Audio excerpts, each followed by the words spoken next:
While Menelaus slowly inserted himself into the good graces of the abandoned cogitator, I began to sift through the wealth of artifacts left behind by the dead dwarves.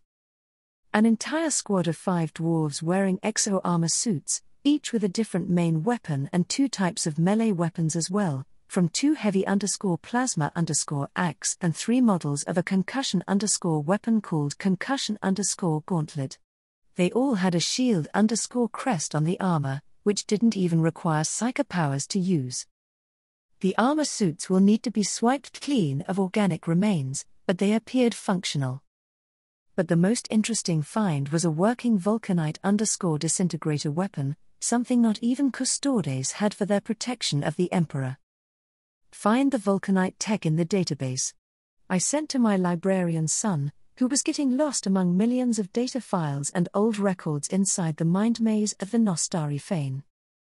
I should send one of the exosuits to the Emperor. Surely he could reverse engineer the tech with a working model, and make them much larger to fit his custodes inside.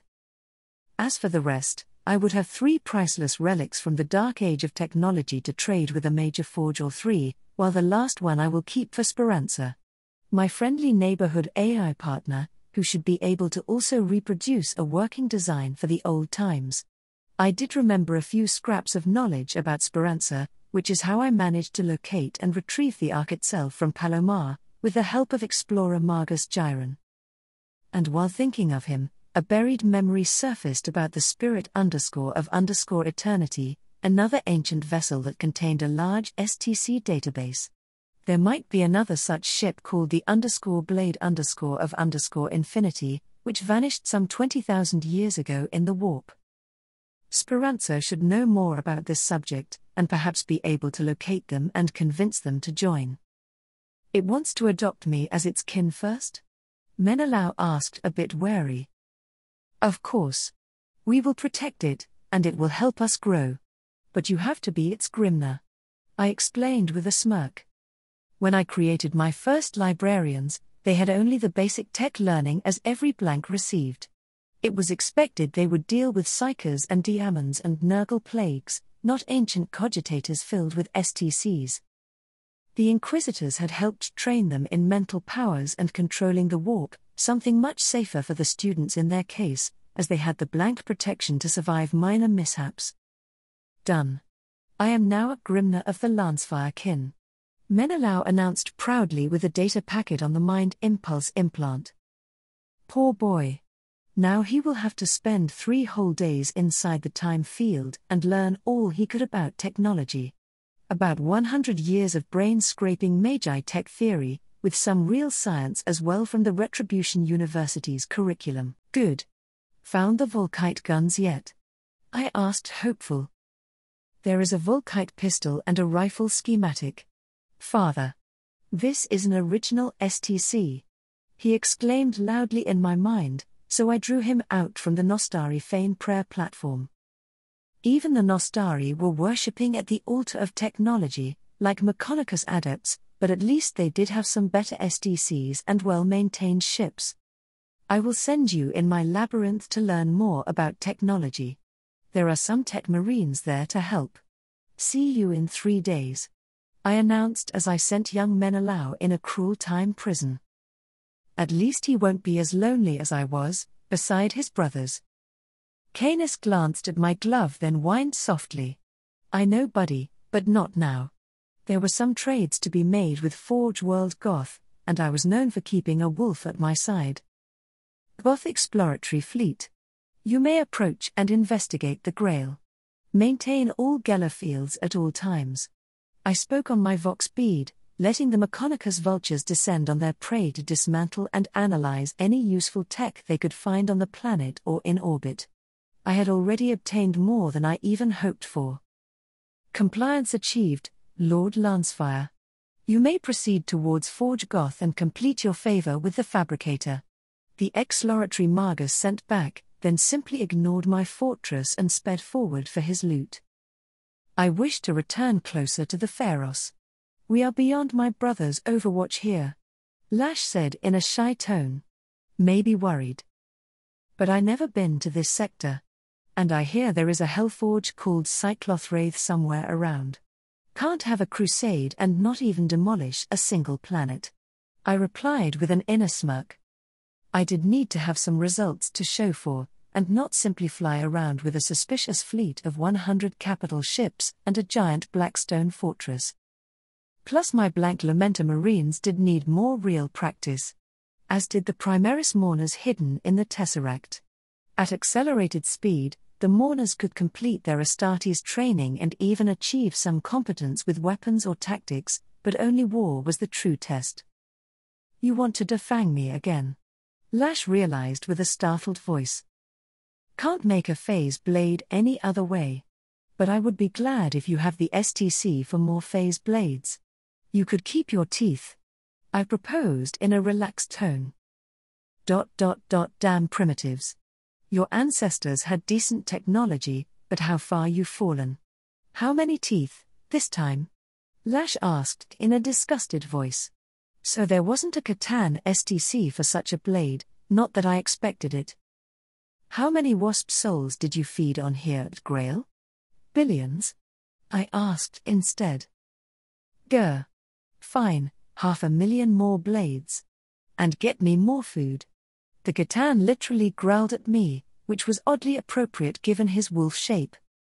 Then he began spitting more phase blades, by transmuting his wolf teeth into lethal green swords, and a dozen more etheric detectors. The captains and forge master of the Mourners plus their chapter master. I demanded shamelessly. His eyes glinted with deadly intent for a second. Much more food.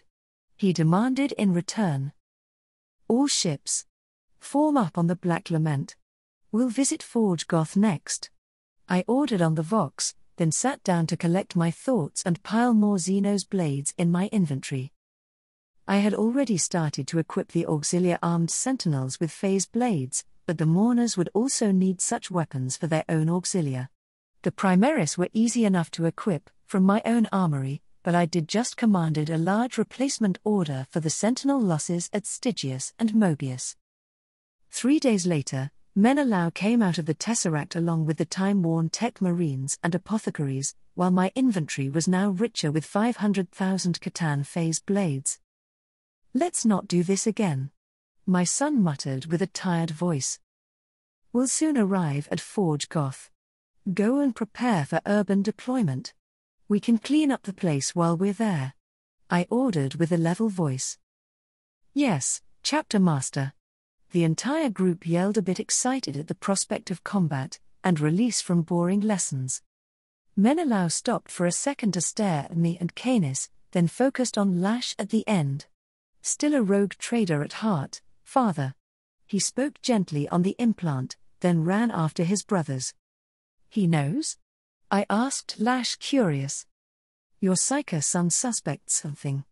I guess I still don't feel like a real wolf. Lash said while glancing curious after Menelaus. His mother is Ordo Xenos. And with all the tech learning he just had. I added cautiously. I'll keep my eye on him. Now, when do I get to snack on some juicy souls? The Catan demanded hungrily. Today, I guess I said with a grimace. Surely, Forge Goth won't mind if we cleanse their underhives of cultists and Genestealers. They were basically present everywhere in the Imperium. Maybe drawing so many Tyranids into the Garden of Nurgle hasn't been the wisest move. If their hive mind gained a bit of a domain in the warp, mistakes happen. I'll be down there in a moment, Fabricator. I spoke with my mind distracted by the immense numbers of humans and bionic servitors toiling for the Forge world and its mega-docks. While I have seen even larger forges like Mars or Triplex Fal, who were able to construct many more capital ships at once, Forge Goth was also a hive world, with maybe 200 billion people using most living space, and many unlivable places as well. But did they have 1 billion troops armed and ready to defend the system from an invasion? Of course not. Barely 1/100th of that. It was like the Imperium of Man was not in total war for its very survival, against Chaos and Xenos. If some enemy managed to land on Elivar, we did have 200 PDF divisions, mostly infantry, to defend the place and make any enemy bleed. Not that landing would be easy, considering the substantial fleet and the arrays of space forts and orbital lasers. Forge Goth, in comparison? They were wide open, possibly relying on their Titan Legion or the Skitarii maniples. Only a dozen space forts and some 50 capital ships? I felt like slapping them over and over, the leadership of course. You can deploy in the underhives with my Marines, Lash. Try to keep them safe while I reposition most of the star system. I spoke gently, and unleashed my sons on the poor gangers and cultists polluting this word. Adding a hungry Catan was only the icing on the cake. Firstly, an outer layer of metal asteroids, for a fort belt guarding the outer minefield. Then a million ice and methane comets from the outer cloud, brought inside the fort belt perimeter for safer mining in case of a siege. Then a second line of metal asteroids, both for mining and a secondary fort line englobing the inner sphere. Then 1,000 more ice comets near the space docks, to ease water and reactor refueling. And then, let's start cleaning the obvious mutated Genestealers and painted Chaos cultists. The Sunday may glow brighter for a second. An hour later, I began to tire and leaned on Canis for support. Hey buddy. I work so hard, see? Woo. Woof. My wolf explained politely. Right. I did have a more important job to do. Click. We moved next to the busy fabricator, who was filling requisition documents and inspecting ship logs. You could have 100 acolytes doing the boring job, fabricator. I spoke politely, while my right hand flicked the null box on my chest open. The giant spider in red robes froze for a second, then turned to measure Canis and me with a dozen types of augmented senses. Lord Lancefire. This Ordo_Sinister? I can't say they are familiar. Also the Inquisition, going by the encryption. He remarked with a second glance at my pretty large wolf. They were similar in size. In fact, it is the first branch of the Inquisition, founded by the Emperor himself. Also called his left hand for an important reason. Save that file and I'll show you, I said in a soft voice. The big stick will come soon. Compliance. He droned in a monotonous voice. He obviously computed more meaning from my words than I thought. Another click and we arrived back on the Black Lament, and in front of two Psi Titans belonging to the Collegia Titanica, which was not a training school for future Titan pilots. The big Psi cannon is called Sinistramanus Tenebrae. It can kill even greater demons if fully charged.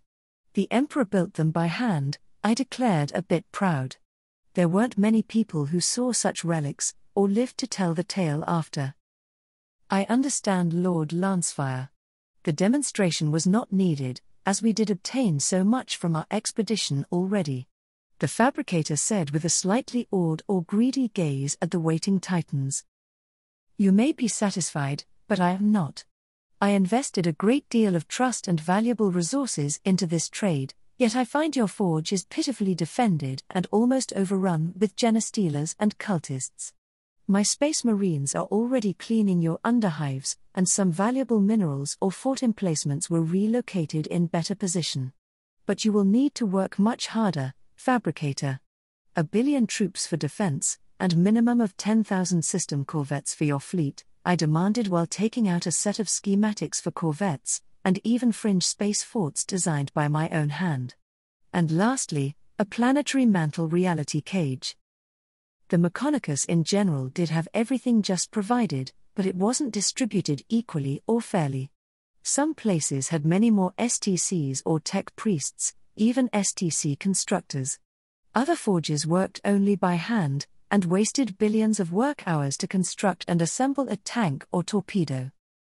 With a greedy tentacle, the ancient spider mecha grabbed my new data slates and downloaded everything on his internal cogitator core. I see. Do you have divine knowledge of an impending invasion, Lord Lancefire? The fabricator asked in a subdued tone. You've heard of chaos, orcs, necrons, tyranids. Are you waiting to be stomped into the ground before you prepare defenses? Don't answer that, I demanded more forcefully. As you command, my lord. The big spider said in a dour tone. more docks, and use the Deus mining drones. They are simple enough to control with a mind implant. And don't forget my other stuff, I concluded with a sad voice. Click, and the fabricator returned to his office a bit richer, and a lot more burdened.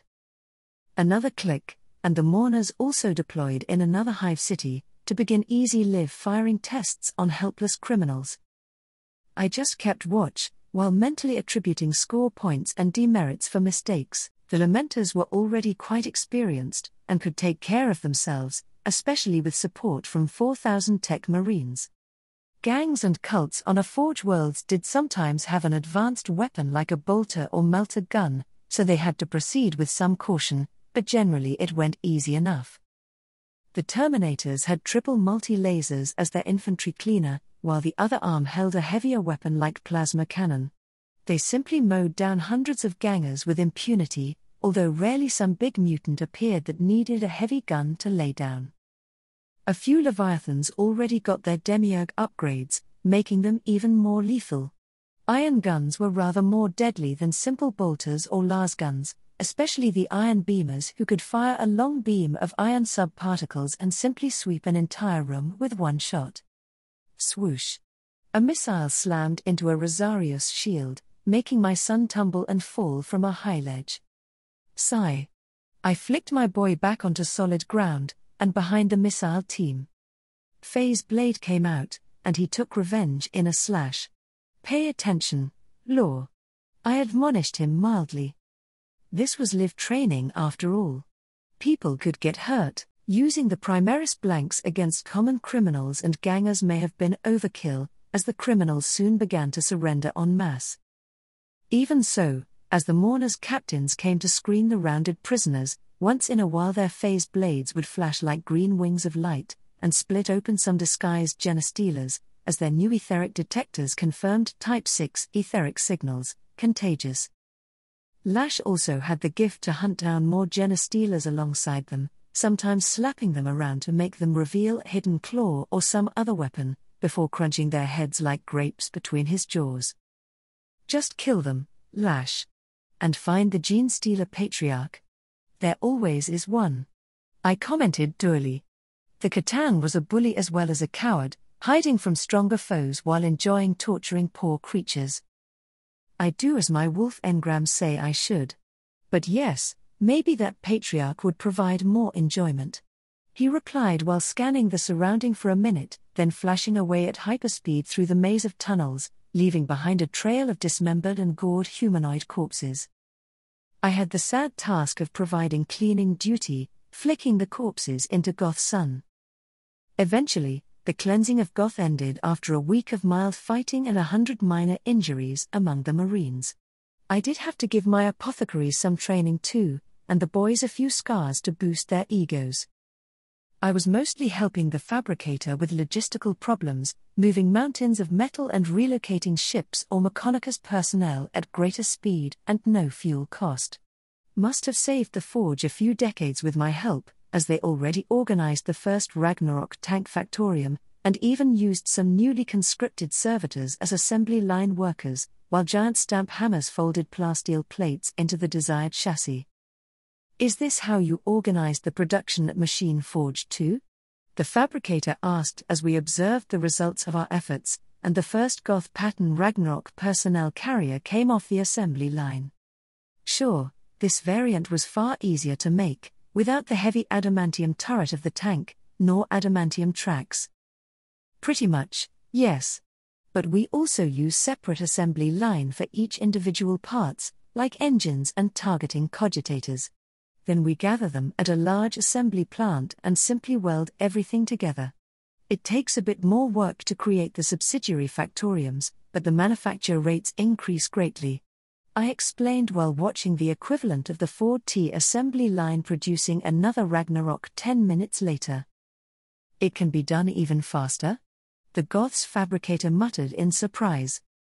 Stick with this method for a few centuries, esteemed fabricator, and when you decide to try a faster way, test it with consumable munitions like autocannon and artillery shells first. Best if you discover the perils of macro industry with less complicated devices. I commented wryly. Fabricator Gemma might have torn her hair out if she had any left, as managing the exact ratios for each separate factoriums to produce a finished product on time was rather intense. "You're going to purge the Hellforge when you leave here?" he asked with no ulterior motive. "Want to join?" I asked with an easy voice. He couldn't actually leave his post, too wired into everything. "We have some specialized tech priests that can help, called Texorcists. They have a special mechadendrite installed that includes hexagrammic data gates. The altered mechadendrite helps the Texorcist as the special electronic wards allows them to resist the corruption of chaos-infested machine spirits. And they may find some intact STCs or fragments." The spider-frame tech priest proposed with a longing voice. "Sure, I'll take a few. But one of them will need to remain with me, from here on. I will need him to train my tech marines," I said in a curt voice. "A way to counter chaos data corruption would be valuable." I haven't heard of chaos-resistant tech sorcery before, but it made sense though. Even the Mechanicus would adapt, after a few millennia of bashing their heads against the same problem. Not always though. Acceptable. I think Texorcist Palou's XOV 81555 will suit your company the best. He is quite capable of intuitive thinking, speculation and improvisation due to his lateral and unorthodox processes. Not a common trait among the Mechanicus, you understand. The fabricator explained, while passing his problem child into my care. But I liked this Pollux already. He sounded just like my type of guy. Have Pollux and his people signal when ready. I'll transport them to my fortress. And don't forget our trade. I proclaimed in a grand voice, then patted Canis on the nose and vanished. "Worf. Wah?" Canis asked wisely, then ran for his meat dispenser to feed his internal furnace. While Canis wasn't the classic cyber_familiar present everywhere in this galaxy, we were still connected, both by implants and possibly our souls. The Emperor certainly did something to us both. I still got the crux of his meaning though. New tech priests may figure out something about Lash. Especially if they had intuitive thinking. Something to figure out later. Anyways, I had enough of industry for today. And possibly for a year. Ladies, prepare to be lanced. I ran past Brother Joeton and left my armor in the Tesseract in midair, reaching the shower already naked. Try to be cautious with the tech priests, Lord Lancefire. They have insidious methods to infiltrate your mind, via implants. My bodyguard advised me from the shower's open door. That is actually true, brother. But I did just recruit some specialists on the topic, and I have Von use temple logis firewalls too, I shouted from under the hot water stream. "You know the Mechanicus also makes those firewalls, right?" he asked softly. I froze for a second, then let the water cool slowly. In a minute, I was ready for my fucking duty. "Nothing I can do about that, just now. Go call the First Lady in," I said as I jumped naked in my bed. "Just find a way, my lord. My sword can't protect you from noosphere attacks." The bodyguard grumbled as he made his way to the door, hand on the unlit pommel of his phase blade. "Lord Lancefire, what a big lance." The woman stammered as she measured the renowned lance that made my dynasty so famous, and rather numerous lately. She wore only a thick fluffy robe, to keep her warm in the waiting room. "Take a seat beside me, dear. Tell me about yourself," I asked in a gentle voice. "My father is Major Sly Marbo, my mother is an auxiliary corporal from Katakan. So, I come from a military family. And I heard about your exploits and the need to increase the dynasty with more blanks," she gushed a bit too rapidly. "Your father put you to this," I concluded with a wry smile, then leaned over and kissed her neck gently. "It didn't take much convincing, my lord," she murmured while blushing heavily. "Oh, a virgin. Saved herself for the big day, with the famous Lancefire." I saw Jack Hatton point his thumb up for an extra point. "You bet it was a good find." My hands caressed her back softly, and drew her robe away, making her young breasts flop up and down in a mesmerizing move. My wolfish brain took over, and I leaned down to eat. In the large new hall of remembrance, set inside the black lament cavernous depth, I had gathered all my lamenters marines and the mourners as well, standing in different squares facing a slab of black stone as a podium, hosting hundreds of battle standards and crusade reminders, be they Picts, hololithids, or even weapons and armor from our defeated foes. Brother Helios did have a flair for grandiose yet grieving monuments to our suffering. Astartes. We are the defenders of humanity. As you have just experienced here at Forge World Goth, that also means purging the corrupt from within humanity's ranks. I know there were other chapters that only recruited their marines from the dark underhives of the Imperium, looking for fast or shrewd killers among the younger boys who dwell there. Expedient way to boost numbers, yet look where it led them. All of them are getting replaced with Primaris clones, and slowly discarded into obscurity. This is not because the firstborn bodies were weaker, but because they were also prone to corruption. All of you, on the other hand, are not. You bear my own brand of blankness, and just like that you become immune to corruption and what they fear. Most of you have also fathered your own children, before drinking from the chalice of sanguination and become the bearer of the gene seed. Your children may also one day continue your duty, as Marines or battle sisters or fleet personnel and whatever other roles they may take. For the blankness we all carry is the true salvation for humanity. Our next target is the Cyclothrathine Holdfast, a hidden lair of chaos forces centered on Hellforge Cycloth Wraith. This will not be an easy training mission like cleaning Forge Goth, as these traitors have remained unbroken since the Horus Heresy, hidden behind arcane chaos sorcery and dark mechanicum's noosphere jamming. For that purpose, I have decided to prepare you how to combat chaos and give you time to learn how to construct and use the new STCs we obtained from the small humans calling themselves Demiurge or Nostari. Click, and 7 Texorcists from Forge Goth appeared in the middle of the podium. A single tech priest stood a bit aside, possibly my Pollux. I believe 1 week will be sufficient for everyone to become proficient in hexagrammatic procedures. I'll check inside every day or so. I explained curtly, then sent everyone inside the accelerated time field of the Tesseract. At my side, Lash glanced at me with a wolfish grin. A week? That will be over 2,000 years for your poor kids. He spoke out loud. All ships. Form up on the Black Lament and go autistic. I ordered on the Vox, before hugging Canis at my other side. It was time to sail forth and locate the Hellforge, hidden among nearly impenetrable warp storms and spatial disturbances, as well as dense nebulae and clouds of metal dust. Luckily, I did have the Tesseract arcane tech sensors, as well an almost stable Catan at my side. Keep him well fed, and he would even help sometimes in battle or provide Catan tech artifacts. Soon enough, the fleet departed known imperial borders and thus became my eminent domain by the grace of the warrant. Pretending to be an inquisitor was a bit daunting, even for my calloused nerves.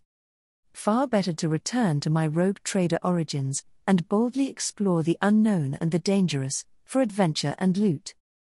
Most of the records pertaining to the Horus Heresy had been redacted from imperial cogitators, likely as to not provide weak-minded citizens with more temptation than normal. Sadly, this also included what Horus had done here, but I could imagine he gifted the Forge world with enough advanced tech or valuable STCs, enough to convince them to take his side.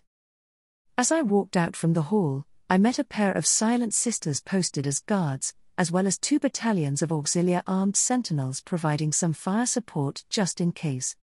Ladies, anything nice to chat about? I asked politely. A flash of fingers replied, saying something like boring duty, when do we climb your lance again? You do have mind impulse units, ladies, I commented wryly, as Canis bravely walked forward to be petted by my concubines. You said we will get Volkite pistols soon. Felicia growled in a data transmission. We should have enough in a week. I just had my boys learning the new tech. I explained with a thumb pointed at the door behind me. Tonight? Letitia asked in a warmer tone. I shook my head and walked past. Tonight is quite full. The two sisters glanced at each other and grabbed their blade pommels tight. Phase blades and quite deadly to anything. They are a bit cute, Lash commented as he gently nosed them away, also acting brave since Catan blades would not hurt a Catan. They simply got absorbed back into him. I know because Canis tried to slice Lash a little, and lost half of his phase claws, to the Catan's amusement.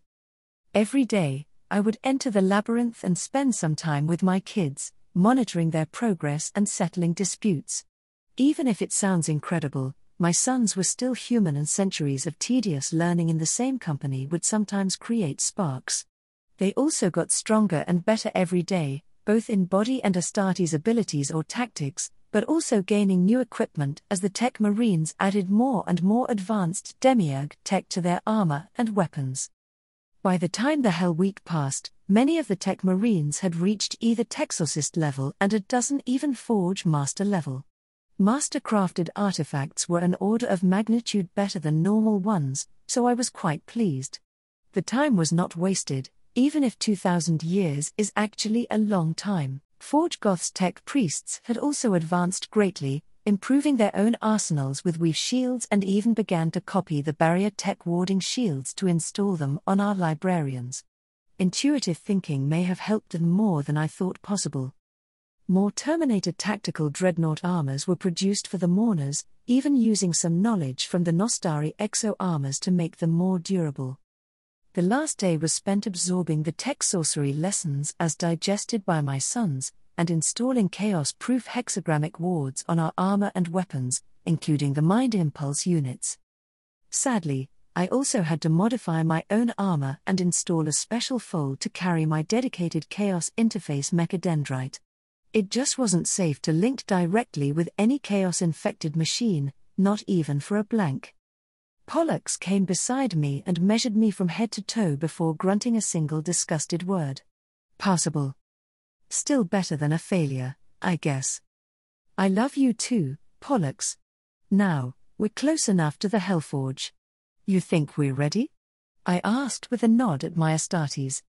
Don't play around this time, Lancefire.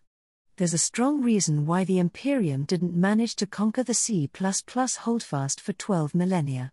Pollux muttered in a warning voice, then returned to study his Ordo Malleus special warding skull.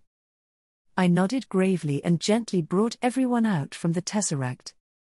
Astartes. The Hellforge stands 300 astronomical units in front of us, filled with chaos horrors and mechanicum abominations. Are you ready? I shouted from my podium. We were about 10 times further than Neptune was from Sol, and still outside the comet cloud. They shall know fear. A loud shout filled the hall. They certainly will. I was here, after all. The master of fear, Pavor Domintor, the motto of my Order Titanicus Tyrannic Ordo Sinister. Tired after another lengthy interrogation of another chaos traitor, Inquisitor Amberly Vale gestured at her remaining blank Astartes bodyguards to move further away, which they did with obvious wary steps. Only 8 have survived from the demented morning crusade against the gigantic C++ holdfast, but she didn't doubt more blanks will arrive to replenish the dozen that had died, mostly by her own hand, if not fault. Over 9,000 of his special Deathwatch Black Shields have also died in this crusade, with their provider not even raising an eyebrow. It is better that they die for the Emperor, than by the Emperor's own hand. He spoke with a careless tone, and holding an obvious hidden meaning to his words. Most likely, captured chaos traitors, somehow brainwashed or even mind-wiped to fight for the loyalist side again, while using their blood and deaths to wash away their sins. Or even more likely, just as an expedient means to dispose of the traitors, while still making use of their battle prowess. There were other cases among the genuine Black Shields where former Chaos Marines had indeed returned to serve for a last battle at the side of the Emperor's angels. Gripping the Archeo stylus in her right hand, and still holding the bone staff glued to her left palm by an enterprising and brave Tech Marine, she began writing the new report on the topic of the Morning Crusade. To the God Emperor of mankind and my fellow Inquisitors, I hereby testify to the events of the Morning Crusade, as witnessed with my own senses. This crusade began with a curious but understandable request of aid from Forge World Goth, located in Segmentum Obscurus. They had located a potential lead for an STC, and after their own efforts, and many other forces, had failed to investigate a dead world called Grail, they asked Chapter Master Lancefire to aid them. A few weeks after, Planet Grail was scoured of anything alive, dead or in between by the powerful Immaterium beam of the Black Lament Fortress, and then opened for Explorator Mechanicus adepts to search and retrieve any technological marvels that lingered in the old ruins, or the derelict ships still drifting in orbit. There were hundreds of such vessels, many of obvious Xenos design like tree-shaped or crystal-like constructs, beside the many Imperial Navy, mercenary, pirate or Mechanicus vessels. Afterwards, the Crusade fleet consisting of 10 battleships, 14 battlecruisers and 102 heavy cruisers, along several escort carriers and a Forge ship, plus the Black Lament itself traveled to Forge Goth and began cleaning and purging the criminals, cultists, genostealers and other such mutants infesting the Imperial Forge. While the cleaning took place, Forge Goth itself began a massive expansion and rearmament program, including orbital minefields and forts, new capital and escort dockyards, as well as tank factoriums and various other devices, mostly involving newer STC templates brought by Lord Lancefire. During this stage, a new Astartes chapter was revealed, all composed of Primaris Blank Marines, and named the Mourners. It appears Lord Lancefire has the intention of creating a successor chapter for the Lamenters, and is now testing various weapons or tactics before the new, not yet sanctioned, chapter is sent to Holy Terror for official recognition by their Primarch. While at Forge Goth, both the Lamenters and the Mourners received a considerable amount of technical and tactical upgrades, including the use of Texorcists wards and other hexagrammic data barriers to allow for the investigation or even subversion of chaos-infected machine spirits or other devices. This was in preparation for the next target of the Morning Crusade, the invasion and cleansing of the Cyclothrathine Holdfast domain, also called C++ by the Mechanicus adepts for esoteric motives. This was a Chaos Hellforge, fallen into treason during the Horus Heresy, yet managing to remain a thorn into Imperium's side ever since. Until yesterday, to be correct. Once more changing tactics and methods, Lord Lancefire advanced cautiously towards this damned Hellforge and slowly learned of their deployment and defenses, before launching rapid cut thrusts and feints with his blank Astartes, appearing to try to drag out the hidden forces of the Hellforge. The Crusade fleet bombarded from distance larger concentrations of spacefighters, demon engines and even Dark Mechanicum fleet squadrons with Nova cannons, causing ever larger casualties among the traitors. A trio of Omen arcs emerged from a warp rift in response to these provocations, colossal in size yet obviously not fully finished.